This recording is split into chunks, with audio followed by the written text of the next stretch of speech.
Hi, I'm Dr. Stephen Davidson, the sexual integrity coach located in Wilton Manors, Florida. Welcome to another episode of Adult Sex Education.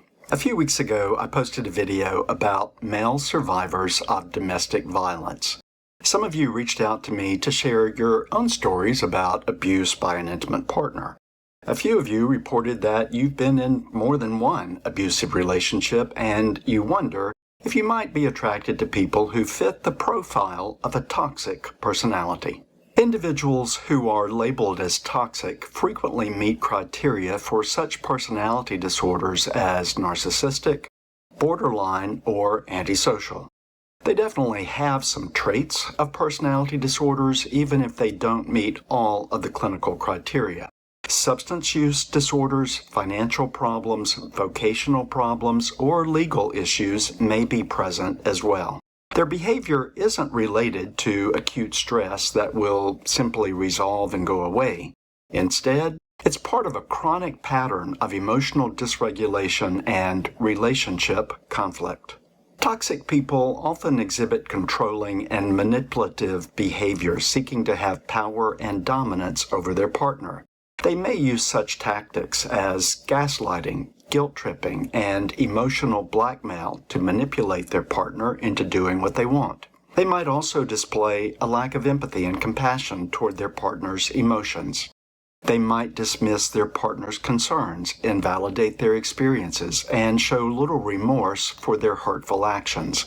They can exhibit destructive and abusive behaviors such as verbal, emotional, sexual, financial, or physical abuse.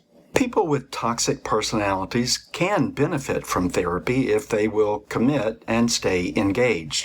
The process is often long-term and will require an ongoing recovery plan. Most will not invest the time, energy, or money in this long-term process. The very nature of their diagnosis renders them poor candidates for a therapeutic process that requires insight, accountability, and a willingness to make long-term change. Gaslighting refers to the psychological manipulation of making the other person question their feelings, instincts, and even their sanity. Some examples of gaslighting include labeling your thoughts or feelings as crazy or not real, pretending that you are saying things that are senseless or illogical, questioning your memory of events, or even denying that your memory has any accuracy at all, denying that they ever made statements that you know they made, dismissing or denying their inappropriate behavior, making accusations of you without basis of evidence. The victim feels increasingly confused and anxious and gradually doubts their own judgment and perception of reality. Guilt-tripping plays on the sensitivities of an individual's good nature and compassion. The victim is manipulated by being made to feel responsible for another's emotions, thoughts, or circumstances. Guilt is a powerful motivator because it plays on our sense of values and self-worth. The victim surrenders their boundaries and power, giving the other person everything they want in order to alleviate their guilt over the alleged violation. It often involves blaming the other person for the perpetrator's bad behavior. A toxic person might use emotional blackmail to threaten the other person with exposure of secrets, allegations of wrongdoing, or public humiliation and embarrassment. The victim gives in, thinking this is a single event and it will go away if I just give them what they want. Once you give in, the perpetrator will make these threats repeatedly to always ensure they get their way. No one intends to be in a toxic relationship. Often these personalities appear charming and charismatic in the beginning stages of the relationship. They may initially come across as confident, attentive, and passionate, which can be alluring and captivating. Initially, it seems like you found Mr. or Miss Right. However, as the relationship progresses, their true toxic traits begin to surface, causing conflict and distress. People in these toxic relationships often report feeling like they are on a roller coaster ride that will not end. The highs are seductive and exhilarating.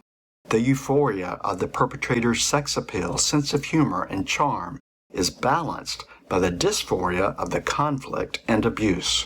When you are at your lowest low, the perpetrator sweeps in again with an opportunity for relief if you only do as they say. The victim is caught in a cycle from which they fear they can never be ejected. They feel trapped and powerless, unable to assert their own needs and boundaries. They become increasingly isolated and lonely. Toxic people can spin out of control pretty quickly. When you start to set boundaries and hold them accountable for their actions, you will often see their toxic behavior escalate, sometimes to dangerous levels. Toxic people hate boundaries, and they definitely react negatively to being held accountable for their bad behavior. So if you're trying to break free from one, hang on, because it's about to get a lot worse.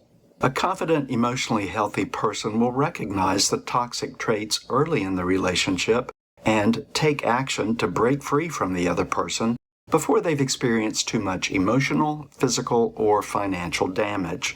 Someone whose self-esteem is precarious at best can be easily drawn into these relationships. Once you're in, the toxic person will use your self-doubt and vulnerability to cause you to further question your own worth. The worse you feel about yourself, the easier you are to manipulate and control. So following are 5 things to do if you're trying to get out of a toxic relationship. Number 1, pay attention to your instincts. Relationships with toxic people are filled with conflicts and boundary violations. Confident people will set limits early on to protect themselves. The longer you stay in, the more difficult it is to get away. Trust your instincts early because they rest on centuries of DNA genetically coded for your survival. If something doesn't feel right to you, trust your instinct. Number 2, do not isolate. Surround yourself with positive and supportive people who uplift and empower you. Tell friends and family what you're going through and how you feel. People are often embarrassed or ashamed and try to hide what's happening from those who are closest to them. You can't do this alone. Friends and family know you, and they will help you sort out reality. They can look at the relationship more objectively and offer you the support you need as you plan your escape. Number 3, go into lockdown mode. Lock down your electronic devices, change your passwords, tighten up your privacy settings on all of your social media accounts. Lock down your finances by hiding your credit cards, checkbook, and cash. Lock down your home by keeping windows and doors locked or even changing locks if the other person already has access. Don't allow pets or children to be in your yard unsupervised. Consider installing security cameras and motion detectors. Number 4, get consultation from police officers or attorneys if you've been threatened.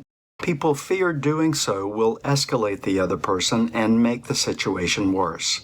Do not hesitate to file an order of protection. These individuals don't go away quietly, and you need to create a documented history of your attempts to detach from them and terminate the relationship. Hire a therapist experienced in domestic violence to coach you on ways to interact with the perpetrator or avoid interaction when their trap is set. Number 5, put yourself first. You're likely in this situation because you were too trusting and too forgiving. Some people stay because they fear they don't deserve better. Maybe they grew up in a toxic environment and they think this is just how relationships are supposed to be. If you feel like you're walking on eggshells, if you find yourself routinely bracing for impact, or if you cannot relax and let go in your partner's presence, you need to take this seriously and reconsider the relationship. Relationships with toxic people can have serious consequences on your mental health and emotional well-being. It's important to be mindful of the red flags and warning signs of toxic behavior and to prioritize your own self-care and well-being.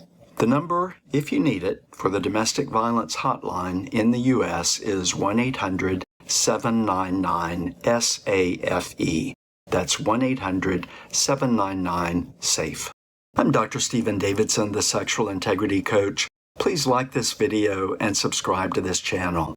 Check out my website at sexualintegritycoach.com to learn more about the services I provide, as well as to get links to both of my books, Peaceful Mind, Peaceful Life, the guidebook to happiness, as well as Sexual Integrity, Finding the Courage to Be Yourself.